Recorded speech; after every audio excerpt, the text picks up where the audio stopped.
Baiklah, halo semuanya. Kali ini kita akan membahas Urek Mazino berjudul Ghost. Pertarungan dimulai. Langsung chapter diawali dengan Urek menghadapi putri jahat yang misterius. Ia sempat yakin menang, tapi pertarungan semakin kompleks dengan kehadiran aliansi baru. Chapter ini langsung melempar kita ke dalam kekacauan. Tanpa peringatan, suasana yang sebelumnya hanya penuh perdebatan kini mulai memanas. Urek Mazino yang sebelumnya begitu tenang kini dihadapkan pada ketegangan baru. Tarungan sengit melawan putri jahat akhirnya pecah, dan dari awal sudah terasa bahwa chapter ini akan menjadi momen krusial dalam arc awal spin-off ini.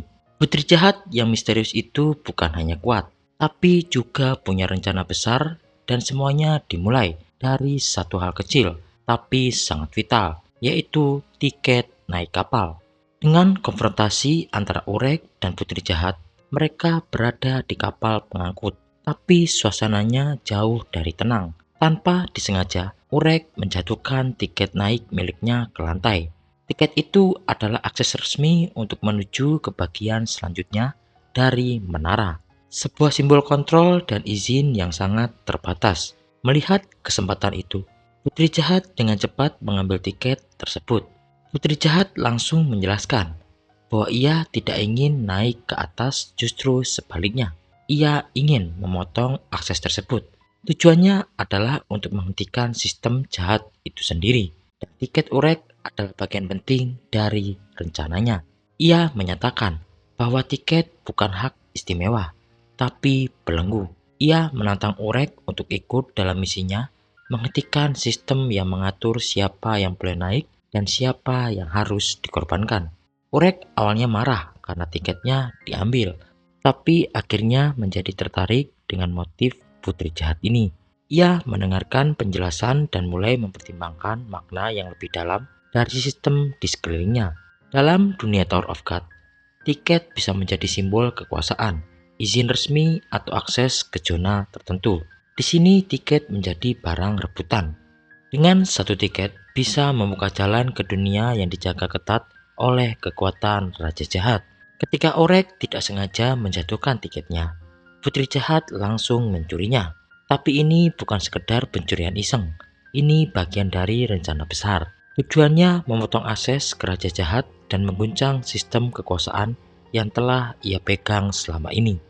Plot twist ini menjadi pondasi besar dari chapter ini dan mengarahkan cerita ke konfrontasi antara kebebasan melawan sistem yang otoriter. Kemudian putri jahat menjelaskan kepada Urek sistem tiket dan pedang 13 senjata bulan.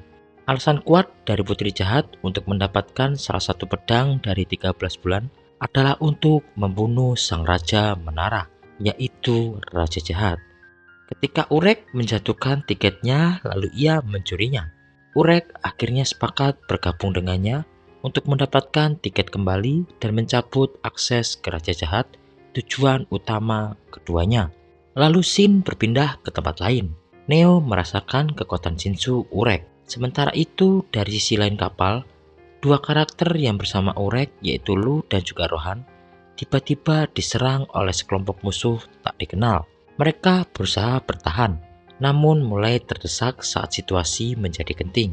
Lalu Evelyn, perempuan yang sebelumnya terlihat tidak berguna dan hanya berpura-pura mabuk, tiba-tiba muncul dengan ekspresi dingin dan kekuatan luar biasa. Ia menghajar musuh-musuh yang mengepung Rohan dan juga Lu. Kekuatan Evelyn ternyata sangat besar. Ia mengendalikan Shinsu dengan efisiensi luar biasa dan bahkan membuat Lu dan Rohan terkejut. Evelyn menyelamatkan mereka dan menempatkan dirinya sebagai bagian penting dari kelompok Urek. Yang tadinya terlihat seperti karakter minor pemabuk, berubah menjadi penjaga paling tangguh.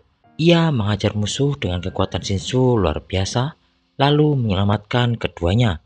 Salah satu highlight mengejutkan dalam chapter ini adalah kemunculan Evelyn. Sebelumnya hanya muncul sekilas dan tampak seperti karakter pelengkap. Evelyn tiba-tiba menunjukkan kekuatan luar biasa saat menyelamatkan Lu dan juga Rohan dari serangan tiba-tiba. Ternyata dia berpura-pura mabuk untuk menyembunyikan kekuatannya. Evelyn bukan hanya kuat, tapi juga strategis. Karakter ini bisa menjadi wildcard dalam aliansi yang sedang dibentuk. Kekuatan Evelyn juga memberikan dinamika baru dalam cerita.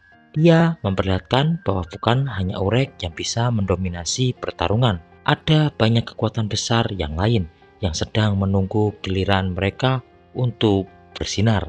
Panel pun berpindah kepada Urek Mazino dan juga Putri Jahat. Tiba-tiba dari sistem menara mulai datang. Kru kapal bayangan yang berbentuk hantu atau Infragos muncul dan mulai menyerang karena tiket tidak bisa mereka tunjukkan. Kru Infragos muncul, menegaskan bahwa keduanya melanggar aturan dan memaksa mereka bekerja sama melawan pihak-pihak menara. Awalnya Urek dan Putri Jahat tampak akan bertarung habis-habisan, tapi akhirnya keduanya sepakat untuk membentuk aliansi sementara. Percakapan mereka mulai berubah setelah melihat betapa seriusnya sang putri jahat dalam melawan sistem raja jahat. Urek mulai memahami bahwa keduanya sebenarnya punya tujuan yang sama, meskipun dengan pendekatan yang berbeda. Akhirnya Urek menyetujui ajakan aliansi. Ia akan bekerjasama dengan putri jahat untuk merebut kembali tiket dan menghadapi siapapun yang akan menghalangi mereka. Aliansi ini terbentuk bukan karena kepercayaan, tapi karena kesamaan musuh. Koalisi ini membuat cerita semakin menarik, karena kita tahu bahwa di dunia Tower of God, aliansi jarang bertahan lama tanpa konflik internal. Keduanya ingin menghancurkan akses ke Raja Jahat, tapi motif mereka berbeda. Urek ingin membuka jalan, sedangkan Princess ingin memutuskan jalan itu. Sebuah koalisi yang rapuh, penuh potensi dan juga berpotensi kehancuran. Ditutup pada chapter kali ini, muncul sebuah serangan misterius dari Infragos, makhluk bayangan yang menjaga hukum menara. Tapi ada yang lebih mengerikan, yaitu Shinsu yang hidup. Ia bergerak mengincar kapal.